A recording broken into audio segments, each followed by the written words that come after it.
We're moving on to 4.1, which is the email correspondence from the hub. I brought this to council tonight because it requires whether we're going to stay on with the information sharing agreement. And I mean, basically just will of council whether we still want to continue to receive that or be a part of that.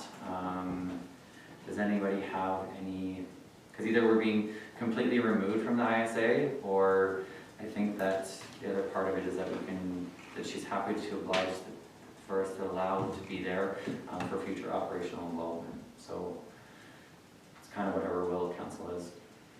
I already sit on the hub, so I got to step back on this. Okay. I'm at the hub table as well, so I'll be free. What's the benefit to staying on? That I don't even honestly know, because do we receive any like minutes or anything right now? I'm aware since I've been here. Yeah, so I really don't know, to be honest with Maybe you. we could have like an email thread with Ally and council, Mhm. just understanding, you know, is this something that maybe we need to be more involved in? Mm-hmm. I think as we do contribute financially to that, I think it's nice to also see if this means that we don't see the minutes and the progress that Hub is making. I think it's important that we also have that here. So I think that's, if it's like sharing town documents, like our bylaws and all those things, and we don't need to see it anymore, of course, right? Mm-hmm. But I still think that we need to see progress and see all the good work that Hub is doing in our community. So I just want a little further clarification on what information sharing what that specifically means. So Okay. I mean, I Maybe it think needs it's to really evolve. forward that we put this on the regular meeting agenda Mm-hmm. with instruction that we have clarification as to what that means. Yeah, is that something that you can follow up with, Steve? Thank you. Okay, 4.2, Christmas lights in Patterson Park, and that's, I believe that's you. Yeah, it was, and this was simply a request to expand the lighting in Patterson Park. There was an idea brought forth of adding lights to all the trees in that peak area and just creating sort of like a Christmas lights in Patterson Park. And maybe we want to make them just like a single colored light that maybe just stays up all year. I don't know. The current Christmas lights in Patterson Park, is that currently done by the Chamber of Commerce? No, it's the Parks and Parks and Rec. Recreation? Yeah. I just wasn't sure if that was part of their like whole illuminating the street signs and, or light poles and all that, if that was something we did specifically. So, no, I mean, the big thing for me is cost. I mean, if we're going to be creating an enchanted forest like Saskatoon and we're going to spend hundreds of thousands of dollars, no. We can have an enchanted park. Probably could be that. No. The nice thing is those lights are supposed to have plug-ins on them, so it should be pretty easy to electrify, power everything that is there. And it would be nice, even year after year, if we invested $1,000 each And year, continually increase it. create our own enchanted forest one day. Mm-hmm. Well, why don't we just throw the idea out to Connor and just see what he can do with it, you know? He's got his hand up. I think he's got something there I too. know he's out there, Yeah. Well, and the thing is too that I mean I like the idea of maybe the chamber getting involved too, because it offers an opportunity for advertisement too. Sponsorship. Sponsorship Of and a tree. 100%. Okay, Connor, we'll come to you. Thank you. I understand that we decorate Patterson Park with Christmas lights every year, and I think that we should continue to do that. My one criticism of decorating the park is we're not necessarily creating a space any different than usual for someone to come and enjoy the park, or encouraging someone to walk through the park rather just take a glance and notice Christmas lights. And so I have been doing some research into what other municipalities do across Canada to sort of reimagine and bring other reasons to why our community would engage in a park or go and visit our parks. And I just want to show you very briefly what some other municipalities are doing. Can you see my screen here on your end? Yeah. Perfect. So we already have a driving trail or walking path down at Patterson Park. And what other municipalities have done across Canada, this one's in North Glenmore, they flood it, much like we do at the beach and at Maury Wilson Park, and create a skatable trail, which would invite or encourage more use of the park fine. So I agree that we should continue to decorate the park, but just wanted to show you what some other municipalities have done that I think brings people to their city or their town, and brings people out from inside in the coldest months to recreate in spaces that they already have. So if you look at this one in Arrowhead in Ontario, just a couple of tiki torches, and in my opinion looks great. I want to skate there myself. And what's great about these, just like our outdoor rinks, is they are just typically open for public use. Limited programming offered at them, but would create an event space that we could use throughout the winter months.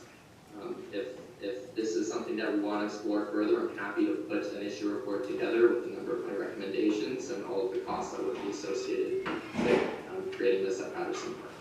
Sounds great. And so Connor, I actually think this is it's a really great idea.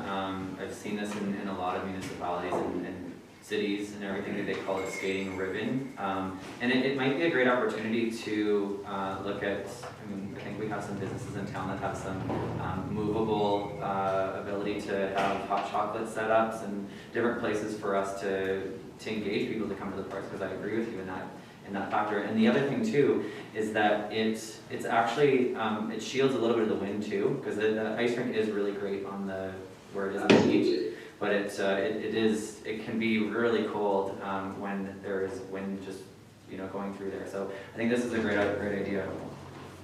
Anybody else? I agree. I've heard that it's quite cold out there on the lake, but sheltered in the trees would really go a long way. And Paul, I've already thought through some ideas of how we can have smaller events and larger events, whether it's just a hot chocolate stand or a full day event, or gradually tying it into Christmas holidays. Once we create this space, it would be very easy for us to market it and engage with our local businesses to reach out to the community and get them out there skating as much as possible, which I think is what we're looking for this winter. Perfect. Okay. Just a question. I know this is past councils have talked about this, or it's been suggested, and I'm very curious as to, in your issue report, if you can address the actual surface preparation, based on the fact that it's a pretty pitted gravel surface, and what impact that has on creating that ice ribbon surface. Maybe exploring options to have the ribbon snake out onto the actual lake from the park, to extend a loop maybe, and just generally, labor costs for maintenance are kind of the three things that I'm probably most interested to hear more about. Absolutely. I'll be reaching out to something that we're interested in, and I'm excited to hear that it may be something we're interested in exploring further. I will be reaching out to multiple other municipalities and find out what the best practices are for this, because personally I've never put in an outdoor skating ribbon myself, but would be sure that we kind of get all of those ducks in a row, so to speak, rather than just giving it our best shot. Oh, and a follow-up. We still intend to have Croquet Curl and the skating rink on the beach, correct? That is correct. Okay. Lovely. Okay, thanks Connor, and thanks Councillor Reese for bringing that up. Okay, we'll move on to 4.3, which is a SUMA conference, April 2022. I'm not sure who brought that. That would be me as well. Okay, So the conference this year is going to be in Regina with the being Connect, April 3rd to 6th, since what I'm bringing forth is looking to go and approval from council to attend that conference, and also interested in knowing what other councillors are interested in attending. what's happened in the past? Typically what we've done is we've approved all of council to go if they wish, and in the past what we've changed slightly is we've also allowed a couple of our public works teams and our administrative team, usually one to go to the trade show to see what things might work in our operations as well. They usually attend one day of the event, so typically it's like a Friday's the council training session, and then Saturday, Sunday is Sunday is the council training, and then it goes Monday, Tuesday, Wednesday, I believe, is the is the typical schedule for the convention, so we would approve like the Monday travel, Tuesday, and it just seemed like the trade show and whatnot of SUMA, and then come home Tuesday. Basically just spend one night there. I know that we've had, in past, we've extended a invitation to our village council to also have a kind of joint supper at that time, where we could have some conversations with our regional partners. I know that we've typically done that. And the only thing that we've ever had to decide at the council table in previous is, as a municipality and a member municipality of SUMA, we're granted, I believe it's 4 voting delegates as our community. The rest would be considered observers. The only difference between the two is that the voting delegate obviously is the person that is voting on behalf of the municipality. So, I mean, for me, I have no problem putting it forward that we've done in previous years, that we approve the attendance of all of council and up to 2 staff for the SUMA Convention 2022. I think that's fair, yeah. Yeah, that's what- yeah. I think as a matter of procedure, I have to go down, including the travel and fee costs that we have, because it has to be an approved thing. And the other thing is there's a deadline for resolutions. I'm not sure when that is. I think it's usually Usually a couple months before. mid-February, I think is, like, they used to hold it in February, and that's what we used to joke about, is that it must be the SUMA Convention, because it's the coldest week of the year. So it's in April, maybe we'll have a little bit nicer weather, but yeah, I think it's typically 2 months before is their resolution deadline. So if there's a opportunity for us to sit and talk about maybe some things we'd like to see resolved as the SUMA. It says November 1st was the deadline for Was it? convention 2022, yeah. So passed. That's, And, oh, wait, it says something else. As we know, no longer fits, oh, they're gonna extend it, they just don't know till when. Okay. Just So we extend probably it. need to bring that to council next meeting, right? The resolution committee can be struck just to quickly discuss what we'd like to have brought forward. I think this is something that we as individual councillors have the right to do through our member association. Mhm. So it doesn't necessarily have to be a matter of council. I used that resolution form to get beer bottles banned from the community, and that was one of the best things that's ever happened. Mhm. You know, we always had glass on the streets and in the parks, and kids were cutting their feet on the beach, and Mhm. after a couple of rounds, we finally got some action on it. So there is a 6-page resolution policy to be reviewed when making the resolution. So there's a lot of things, you know, things that are in the act, things that are affecting your community that you can bring up, safety issues, and anything but daylight saving time. Okay. A lot of that gets brought up in our section. Just to make sure the new councils understand too, even though if the town submits a resolution to SUMA, it does not mean it makes its way to the floor. The SUMA actually has a committee that filters out which resolutions they want to put forward. So If they find a bunch of like resolutions, they'll just find the best worded one. Correct, or in case one year there was actually a motion that SUMA starts auditing the municipalities. Mhm. Yeah. So they filter it out, so. Alright, so we have to, so, do we have to decide who's going now so we can get registered? So all hotel rooms are already booked in, we're already, it's just a matter of identifying who wants to go, so it's all lined up. And with SUMA, if I'm not mistaken, we also have to register for registrations as well, so we have to book it in here before, to give a little bit of a discount for doing it now sooner than later. Okay. Council's okay, I usually take that week anyway, and attend.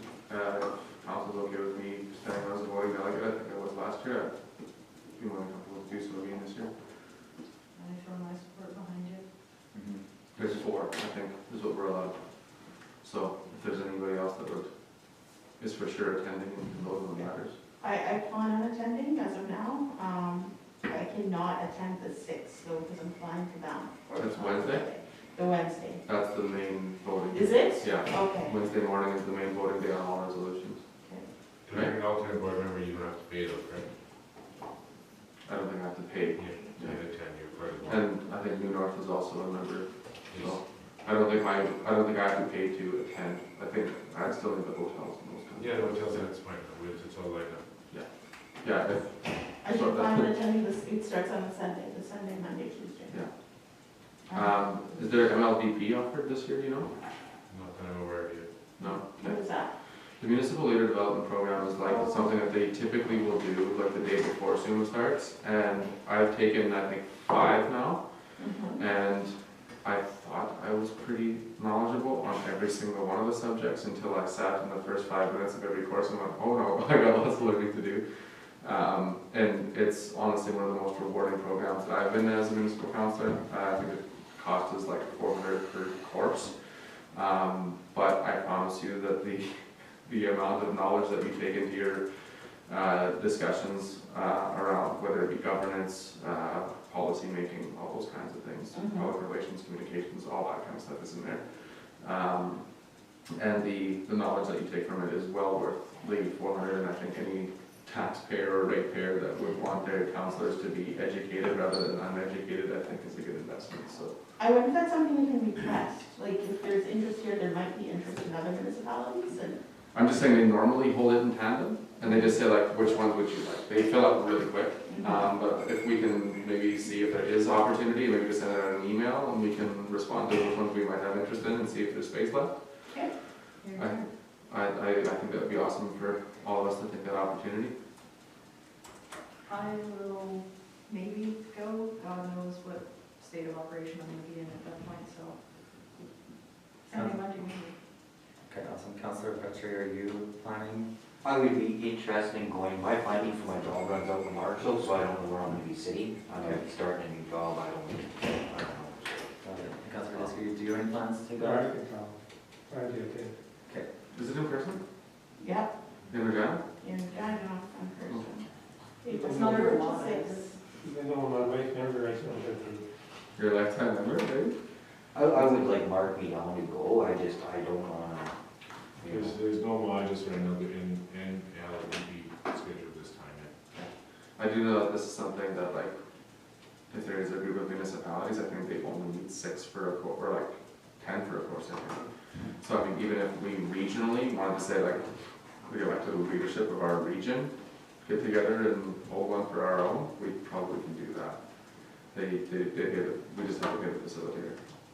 So, They usually have the northern meeting and then they choosing the northern rep to the SUMA board at the. yeah. Okay. All right, so I think everyone is in planning to, at this time, what happens if, like if we register, because what's the cost? It's not cheap. Right. I think it's around $400 or $500 a spot. Oh, okay. Yeah, it's not cheap to attend a SUMA conference. Okay, so and do they have a return policy if things change? As long as you provide sufficient notice, you can get out of it, but if you cancel the day before, Right. they take the whole fee. Okay, okay.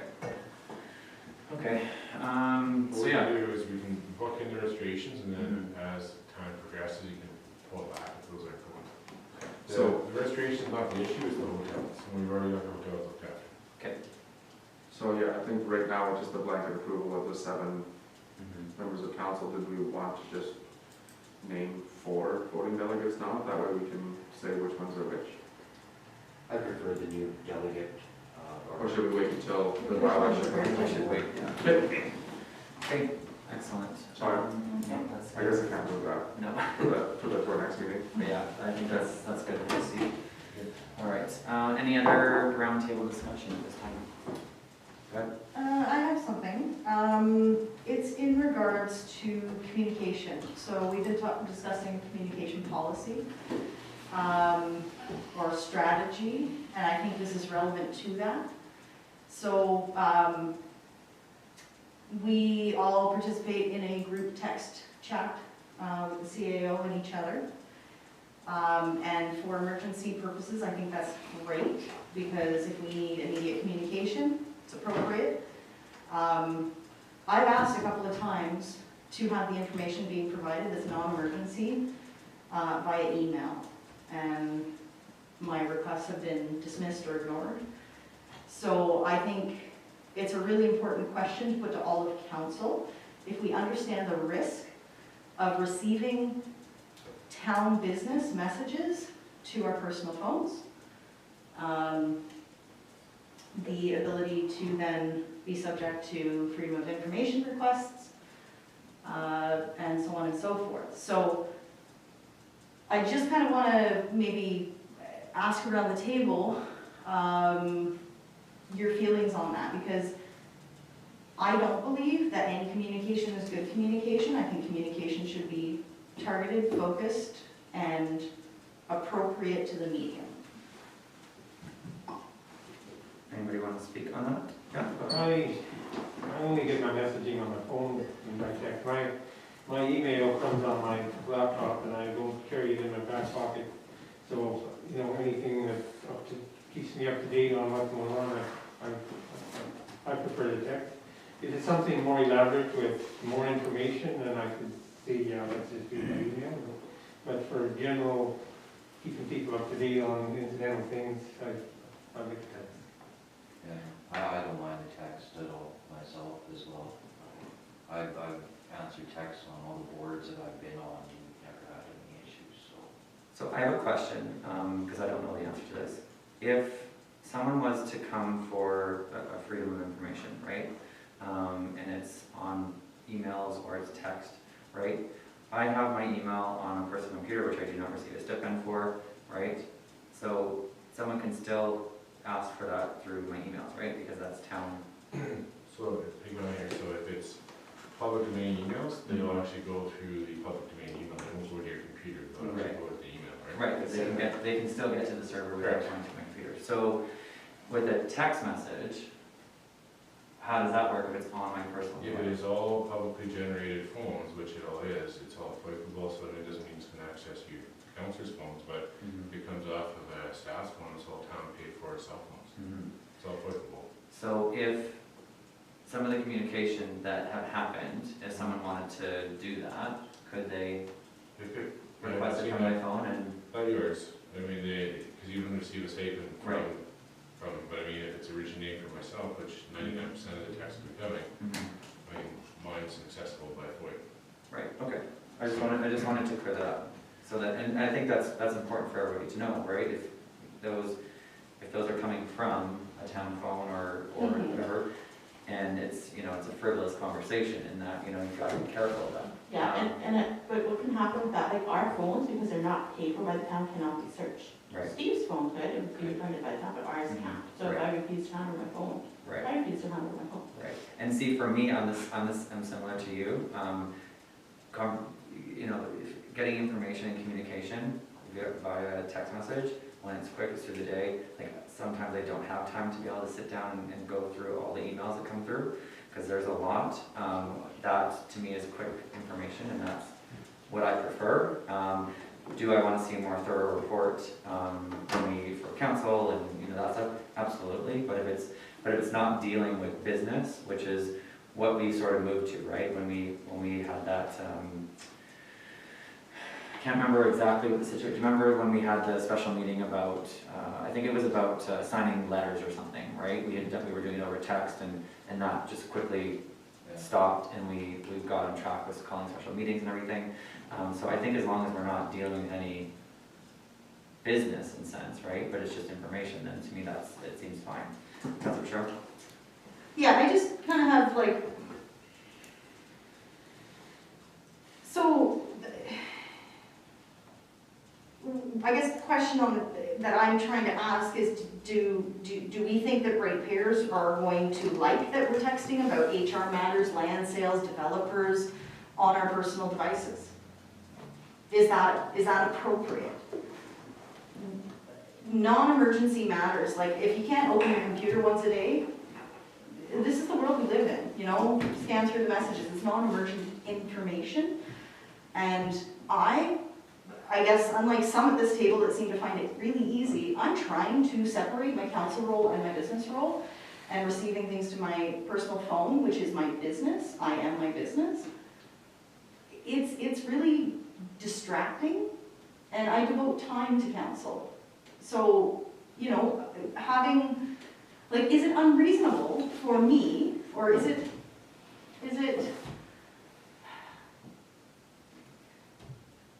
I have asked multiple times to be corresponded with by email, not text, for non-emergent matters. It's been dismissed or ignored. So. And is that right? Is that okay? Am I just to expect that? So what I will say, and I'm glad that you brought this to the table, is that I think if most people are in agreement of that, and that's the way you want to move forward with communication, then that's the will So of I have council. no say it. No, it's not that you don't say it, but it's the will of council, Okay, isn't it? Council has the duty and obligation to discuss any matters and give direction to its operations or policy teams via this table. If we are providing direction over cell phones, which I have not seen, I have seen updates from staff on operations issues that we have had highlighted here. And when we have people that have, reached out, for example, if I have somebody that's issued about a fire hydrant leak at the bottom of Mont Crescent, and we get a text message, it's been fixed, I can call that ratepayer back and say, hey, that fire hydrant's been fixed, thanks for bringing it to the town's attention, right? So if our administration team or our operations team texts me and says, hey, I'm gonna go over budget by $10,000, are you okay with this? And I say yes, then I've broken an ethical code to discuss that at this table in open atmosphere. And that's where, for me, that fine line has to be there. Do we need to be provided updates to major issues that have been made aware to council? I would say so, yes. How we get that communicated, if we wanted us to all sit back and say, put it in an email, we can certainly do that. But I want to be very clear that there's never been a point of where we're providing direction to our operations team and discussing council business and the direction of which we will move our municipality over a text message. Councilor Riley? And for me too, like I'm assuming, and I don't know for sure, but back in the day, they used to probably make phone calls and say, yeah, this has been done, or whatever. So it probably hasn't changed other than the fact that now we text each other, right? Rather than a phone call, and we can do multiple texts at a time to a group, right? So. Councilor? I don't think I received any information that's really sensitive to, that it would put the community at risk of anything. It's no more just kind of letting us know how things are progressing and certain projects or issues. So all the councils I've said on, this is the best communication I've had on the different councils in terms of that communication. Sorry, Councilor. Oh, no, go ahead. Dave is first. Oh, sorry. I was gonna say, this is consistent with other municipalities, but it's happened. But the thing I would like also to remind council is that an LA FOI is not a scary thing for me. Like, to me, anyone can request information about what we do, and they have the right to, and they should know those things that we have, right? And I have no issue with that. Part of the LA FOIP is just because somebody has texted us something and updated us from HR does not mean they have access to that text message. The LA FOIP, they can still go and redact the things that are confidential and personal and private and all those things, right? So it's not that because we've gotten any kind of update via whatever the case, whether it be legal or, hey, legal's in town on Tuesday, can everyone make it? Thumbs up, thumbs down on a text. But to me, if it's on a text or an email of, hey, legal's in town on Tuesday, can you make it? Yes, no, yes, no, yes, no, and you have 7 replies on an email. I mean, it's 6 of one and half a dozen of the other, in my opinion. And to me, I'm fine with any which way council decides to move on that. So to me, receiving a text is a distraction from what I'm doing. It's emergency. If it's coming about the town and it's coming to my phone and it's pinging, it's something I have to deal with. And then there's an Android phone that likes the message, so I get another message. And then there's somebody that says thank you, and I get another message. And then there's somebody that says, oh, that's cool, get another message. And it's ping, ping, ping, ping, ping, ping, ping. And when I'm conducting a lot of business on my phone, it can be really hard to do that. So I've weighed this a few times, and I've made the request kindly, gently, and it's been dismissed or ignored. But I'm at the point where I would like to ask to be removed from that group chat, and only be used for emergency, to be contacted by text or phone, and for all that communication to be provided to me by email. But I have not, because I'm afraid I'm just not gonna get the communication and not get the benefit of that communication. And I think it puts me in a tough situation, because I feel like I don't have a choice here. And I think I should have a choice when it's my personal phone. It's not my town email. So I have a question for you, because everyone else at this table has said that they're okay with the text, right? And it's, like, is it just something on your phone that you can, because I don't want you messing with communications either, but I also don't want to have to make it so that we have to do a text message for this person and that, and this is this person, and like, that's just operationally, to me, seems like it's going to be a nightmare, but if That's why I've that's said, what can you we just want. send it to everybody's larange.ca email, which we can have on our phones But here's the with thing. notification. But here's the thing, is that everyone else here has said that they prefer text and you prefer email. So if it's outweighing, right, and if everyone here is like, right. Is it majority rules for something like this? Like, where's our communication strategy and policy on this? Right, We don't have one. which we can put that forward, I mean, that's fair. But I'm just saying that, like, if it's inconveniencing you, but it's not inconveniencing everybody else, it just might be one of those things that is like, well, then, Suck it up, Buttercup? well, not, That's I'm what not, I'm getting told. I'm not saying that, but there are ways in your phone for you to silence different, Actually, chats and Notifications. applications. There's also ways to get emails on your phone. Right, but I'm just saying, I think it's more appropriate for our ratepayers to understand that we are communicating on town business through our emails, and that it's for emergency only when it's on our, but it's still the same whether you're doing email. and a lot of the information we're getting comes out in the weekly report anyway.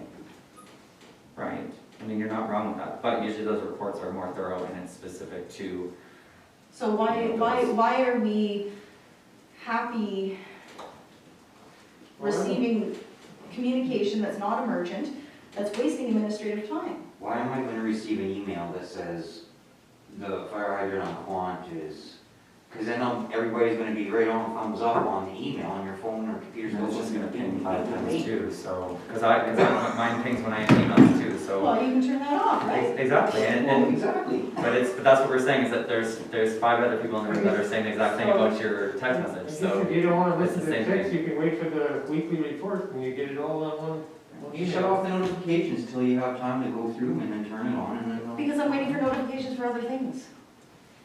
But from that number, can you turn it off for that specific number? Just a specific number, you can. All right, obviously, I am not being respectful of what I'm saying here. No, I but can like, see it from my Everybody's perspective, respected, but we will that's make a fine. choice here. So Councilor Bashar, you're being respected because you're being heard, so, but the thing is that this is the council table, and you're right, it's not necessarily a vote. But if you want to bring it forward as a communication piece and put it as policy, then we can absolutely look at that. So can we bring up that communication policy for the next meeting? And then you can put that on the motion, and whether it gets added or it doesn't. It's just, that to me is seen as the fair way to do it. Unless I'm wrong here, but. I just think this is, Yeah, You know, when I think. the administrator's gotta send the same message out in 2 different ways, that's time wasted. Every time you do a message, it's cumulative. But 6 messages a day sometimes is like too much. then shut off your notification for just that number. Okay, all right, we're gonna leave it at that, okay? I We're do not, it. we're not gonna start that, stop, please, thank you. Thank you. All right, so we're gonna move on. Is there anything else to be added to the roundtable discussion tonight? No, I think just on this topic, because we don't have a communication policy around this, we definitely, I would agree that we need to create one for sure. Yeah. So I didn't all in favor of that. Okay, great. Anything else before we move to camera? All right, I need a formal motion, please. I'll make a motion to go now. I'll second. All in favor, say aye. Aye. All opposed, say nay. Okay, we're going into camera. Does anybody want a 5-minute recess really quick? We've got a few things to deal with here. Yeah, we'll do 5 then. Okay, let's do 5-minute recess, a really quick 5, and then let's get back to it. It's already 9:30.